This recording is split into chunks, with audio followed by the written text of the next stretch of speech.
Hello everyone, I'm here to discuss the lesson 1. It's called Your First Program. And I'm gonna read it and start. Hello world, it's time to start writing some real working Python code. It be very simple for the time being, as we're going to show you some fundamental concept and terms. This snippet of code will not be serious complex. Alternatively, launch idle.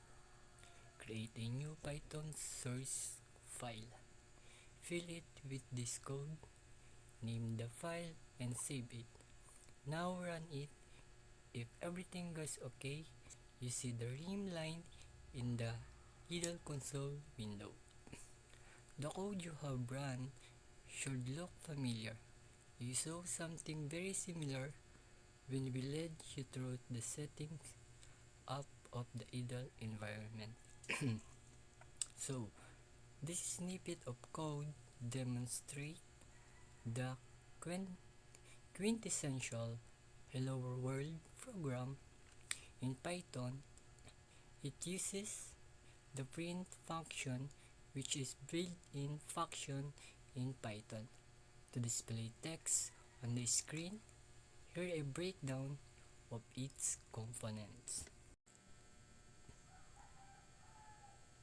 Now I'm here to show you to how encode the hello world.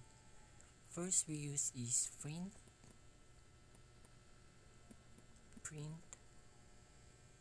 Print is the function used to output text or values. And now we use parentheses.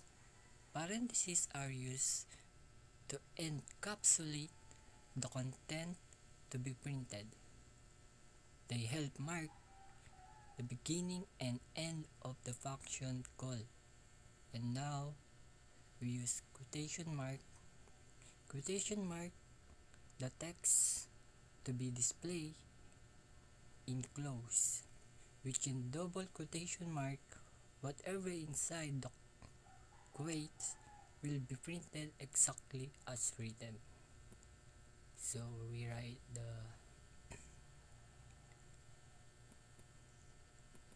hello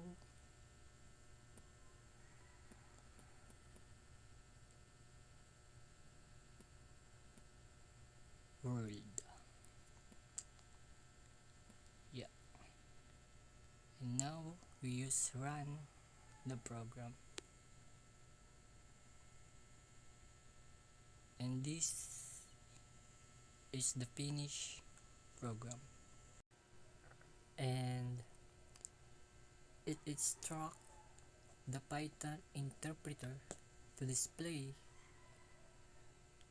text hello world in the output, typically in the console or terminal window where the code is run. This is simple program is often the first step when learning a new programming language, as it introduces the basic syntax and structure needed to run code and display output. And the word print that you can see here in function name, that does not mean that whatever the word appear, it always function name. The meaning of the word comes from the context in which the word has been used. In Python, the word print can either act as a function name, but its interpretation depends on the context in which is used. Function name. Function name is built a function used to display output to the screen. Other context, however, outside of the context of the function invocation, the word print might not necessarily represent a function. So this presentation is all about for today, and thank you.